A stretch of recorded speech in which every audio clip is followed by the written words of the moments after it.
All right, it's June 28th, 626th. We're into the summer disease portion of the apple pathology season. We've made our way through petal fall. We've all survived thinning. And in many instances, you can beat the apple scab and some of the other in the sort of early season diseases with Captan, Macostab, Dodine, all that stuff. And now's the time where the single site fungicides really shine. They work fantastically on apple scab, but they're really and things like cedar apple rust and powdery mildew. But they really can bring the hammer and are one of the few things that can actually truly beat down summer diseases, whether you've got glomerella, whether you've got apple blotch, whether you've got the bitter rots and the black rots, and whether you have the awful fly speck sooty blotch. Scab will still be around here, and we'll see some in a minute, but these are when these things happen. Not seeing, we are getting rains across the New York, New England, Great Lakes area.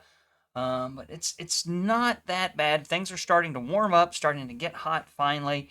We had a cool stint. We had a hot stint before that. Now a cool stint. Now approaching into another really warm stint, at least in the Finger Lakes in Geneva and many other places in the eastern United States.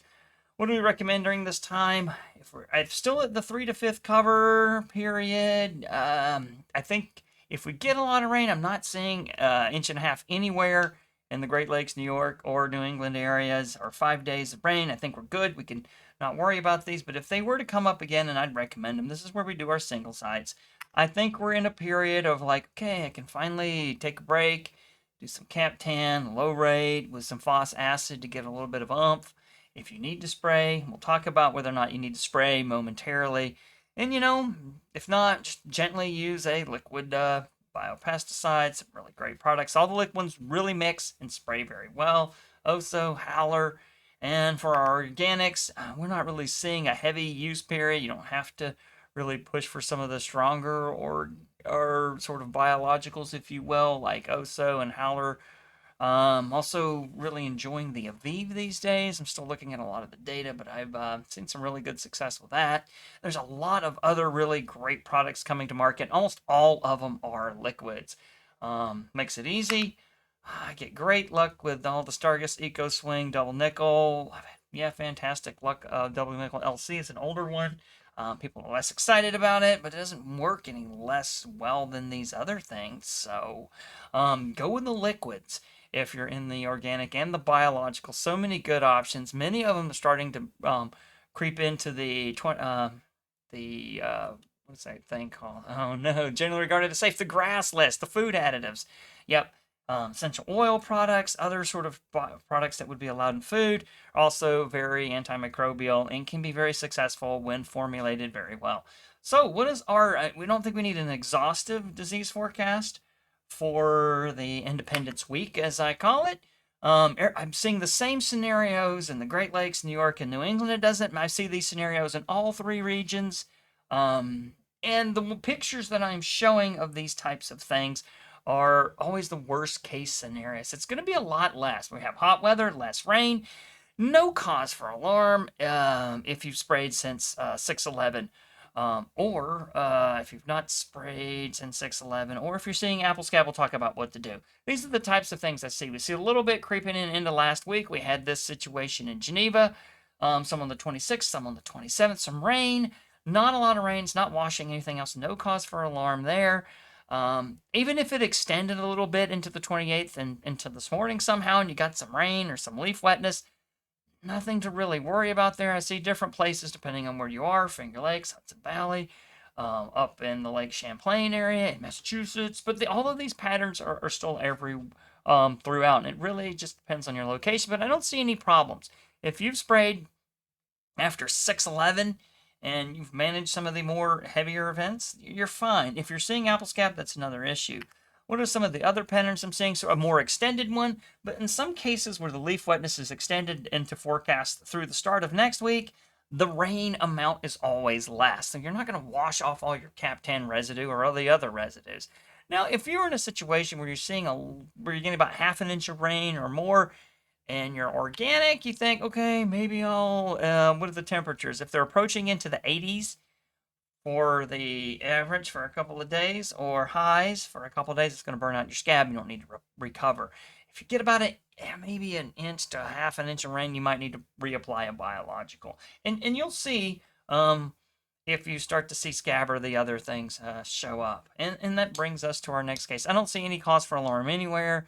Even the more challenging locations in Wisconsin are, showing some things like this, like quarter of an inch of rain, some forecast. But even the forecasted rain is not much. It looks like we're all going to have, at this point, a non-rainy Independence Day. However, the moment if I say that, it will suddenly start raining. Probably check the forecast again closer to the event, because these diseases like to take advantage of you if you want to celebrate the nation's independence or other things. And that way I can warn you in advance that they're planning an attack on your orchards when you're trying to have a barbecue. Never underestimate the power of unfortunate things to happen. So, this is what scab looks like in some of my orchards. If you have a moment, scout for infections on the terminals and immature fruit developing from, you gotta watch out for scab on the immature fruit developing from post-petal fall excessive rains. We've had a couple drenches. Scab's starting to show up on the terminals now, and all it's going to look like are these sort of pale, fuzzy spots. And sometimes you're like, is that just a little bit of herbicide? No. It sometimes will be very pale and chlorotic, as you can see there. Sometimes you can't tell if they're sporulating or not. But these are all likely scab infections that are happening, and they will sporulate. The scabby fruit, you can see, is also very cause for alarm. I think if you're seeing situations that look like this, where you have the pale lesions just starting to develop on leaves, particularly terminals or really mature cluster leaves, you have an opportunity to burn them out. That being said, if there's scab everywhere and it's covering all the leaves and all the fruit, situations such as this one, where it's just sheet scab over everything and they all look dusty and fuzzy, that might be time to throw in the towel, if you will. But for the others situations, I think you got it. If you are seeing scab and want to burn it out, these are the products to do. The group 7 and 11 combos are excellent for burning out lesions, mainly because this type of fungicide stops fungal respiration. The fungi are breathing just like us and everything else, but these materials can target genes in fungi only and make them stop breathing. They don't have any impact on us. And if you ever note, if you take a look at something like Maravon's days to harvest, or PHI, pre-harvest interval, it's like 0, meaning it's just so targeted to fungi that it's not really a hazard for us at all. The other thing that's really wonderful about these 7-Eleven combo products, and there are many, even group 7s are great to use at this time as well, because this stops respiration, the 11 stop respiration. They often also grab you the mildew control, particularly the powdery mildew gets also wiped out by that group 11 component, and some of the 7 as well. If you're in the organic world, I usually would go for, if I want to burn it out, I'll grab maybe a Oxidate 5.0, a peroxide, or sort of a potassium bicarbonate type material as well, like a mill stop. Burn out the lesion. These will also give you mildew control if you use the bicarbonate, the carbonate type products like the mill stop and the Cali Green. They'll knock out the mildew as well. And I mean, the oxidate is also going to hurt the mildew. Those are your best bets for organic. If things have gotten way out of control and you're seeing sheet scab everywhere, it's probably time to pack it in and use it for cider at that point. And just hope that the scab lesions increase the tannins and whatever you're planning on making. And then to really highlight these things again, we'll go ahead and sort of highlight the groups. The 7 and 11s are fantastic. The Flint Extra, the Pristine, the Gem, all of these get those powdery mildew and summer diseases as well, and they stop fungi from breathing. Same with the group 7s at this point. The group 3s are fine for post-infection activity. Like, why aren't they yellow? What do they do? All they do is stop the fungus from growing. And the fungus is not dead, it's just stopped growing. However, if it stops growing long enough for the heat and the dry weather to cause it to dry up and die, fantastic, it will kill it. They do have post-infection activity. They're not necessarily stopping breathing, they're just stopping growth, infection, and invasion, and that sort of takes them out. They ought to have great post-infection activity, and some of them are very have some good penetration. But in terms of breathing, popping spores, I go for the 7 and 11s every time. The last thing I want to do is give a shout out for our We have a fruit field day coming up at the end of July, 7:30, 26. It's been about the first one we've had in 10 years. And it's quite an extensive program of apple, berry, and grape tracks. There are 3 different tracks. You can go on the apple track, you can go on the berry track, or you can go on the grape track. Unfortunately, if we would need 3 days to do them all, we're all going to do it on one day. The apple track goes in the morning and afternoon. The berry creeps a little bit into the afternoon, and the grape is morning and afternoon as well. You're not locked into any one track. If you're like, I saw what I want to see in the morning, and you want to switch to the berry or grapes in the afternoon, you can do that. A schedule will be coming out. The berry and grape schedules are done. The apple schedule is still getting a little bit of work.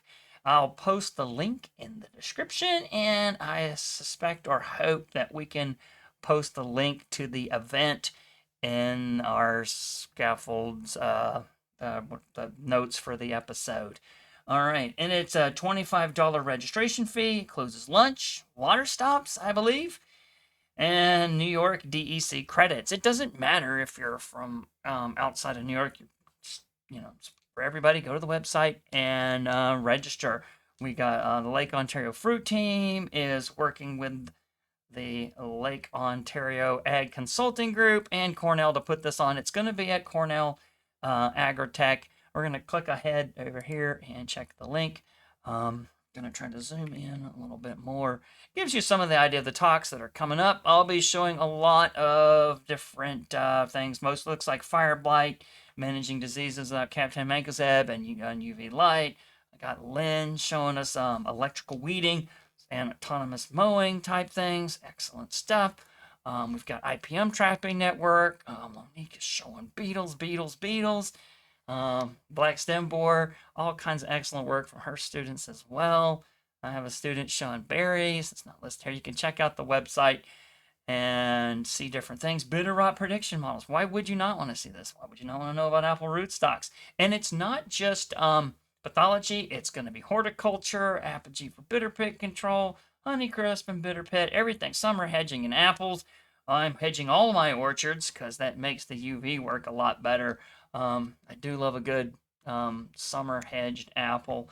It also makes summer pruning for the pathologist who doesn't like to do it very easy. Some great stuff. Cold hardiness and rootstocks. Everyone knows we're having cold hardiness troubles as well in apples, and all kinds of post-harvest concerns and stuff as well. A lot of really great things. All right, with that, we're going to wrap up. And good luck this week. I'm going to check the forecast towards just before the Independence Day, just so that I can see if apple scab or any other summer diseases are sneaking up for an attack. All right, have a great week.